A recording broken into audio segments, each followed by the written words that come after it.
monetize the debt, and I think it's important to point out that notwithstanding our purchases of treasuries as part of a program to strengthen private credit markets, even when we complete the $300 billion purchase that we have committed to, we will still hold less treasuries, a smaller volume of treasuries than we had before the crisis began. Welcome back to Power Lunch. Fed Chief finishing up his testimony just a few minutes ago before the House Budget Committee. Joining us now straight from that hearing is Congressman Hensarling, the Republican congressman from Texas. Welcome back, sir. It's always a pleasure to have you on Power Lunch. Well, thanks for inviting me back. Monetizing the debt, or not monetizing the debt, perhaps better said, is one of the things that Mr. Bernanke talked about. What else struck you in terms of his testimony? He talked about unemployment, obviously a wide-ranging session.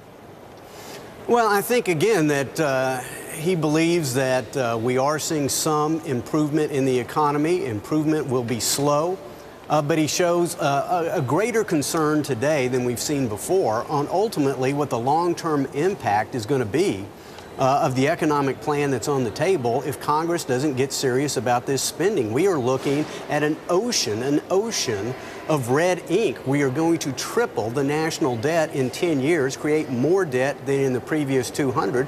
Clearly, the Federal Reserve Chairman is concerned about that. And you saw his answer to my question. He says he will not print money. That means that taxes are going to have to increase in the next 10 years 60% just to balance the budget. That's an outrage, and people can't handle it. Representative Hensarling, do you think that he made a dent in the thinking of the folks on the other side of the aisle? Well, that's a good question. I have high hopes and low expectations.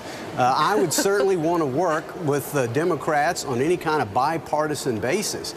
But again, if you have a massive quantity of debt, either one, you're going to turn on the printing presses, which he says he will not, or if the Democrats refuse to do anything about controlling spending, and we're looking at an explosion of spending with their cap and trade policies, with their rationed health care policies, a sea of red ink coming from all this spending. So either one, you're going to have to tax people an increase of 60% over the next 10 years, or you're going to look at interest rates that will crowd out private businesses. People won't be able to start businesses, create jobs, buy homes. It will turn America into a second-rate economic power. And you know what, Congressman, that's one of the debates that's really raging on Wall Street right now, is what is the market telling us as interest rates move up, as some of those commodity markets move up?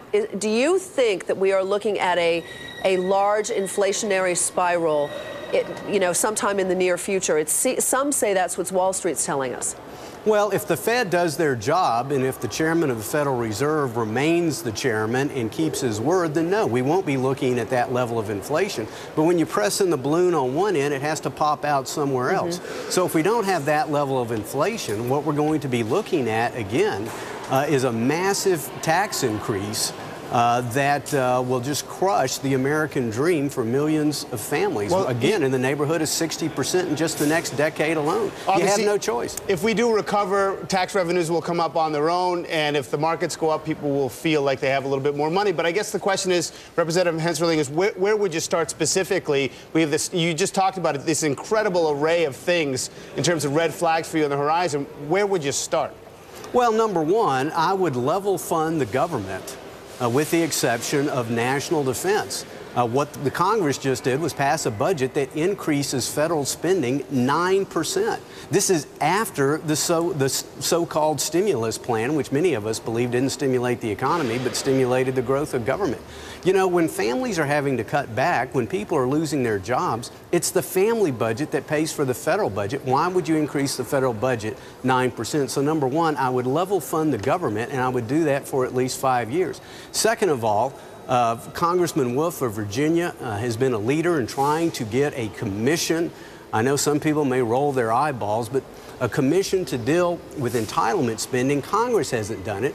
Maybe a take-it-or-leave-it plan, not unlike base closure, would be helpful. How are you going to stop that health care train? Has the Republican Party come up with the Republican team come up with any strategy to deal with what they want to do with health care here? Can that be stopped? Well, number one, to be fair, our level of detail in our plan is greater than what the president has put out. Throughout the Republican conference, we've been working on a plan that will ensure that patients have affordable health care, that's portable, that's of high quality, that allows them to make health care decisions. It will be unveiled in great detail in due time. But even today, we have more detail than what the president has on his plan. Congressman, late yesterday, the president basically threw down the gauntlet and said if we don't do health care reform right now, it'll never get done. So the pressure is going to mount. And it sounds like it's going to mount very quickly on getting health care reform through. Do you think on your side of the aisle that you have the plan put together to counter what the Obama administration wants to put through? Oh, absolutely. We will have a good Republican alternative that does exactly what I said it would do. But listen, I want to make it very clear. We have to have health care reform. The system we have today is unsustainable. But the president, who claims that his plan will actually save us money, why did he put a $500 billion placeholder in there in his budget for his health care plan if it's going to save us money? In the end, can't you do nothing about it, right? I mean, the only choice really is to try to delay as much as you can and get some seats at the midterms. I mean, that's basically, in real terms, all you can hope to get done. Well, listen, elections have consequences, but as Margaret Thatcher once says, first you win the debate and then you win the vote.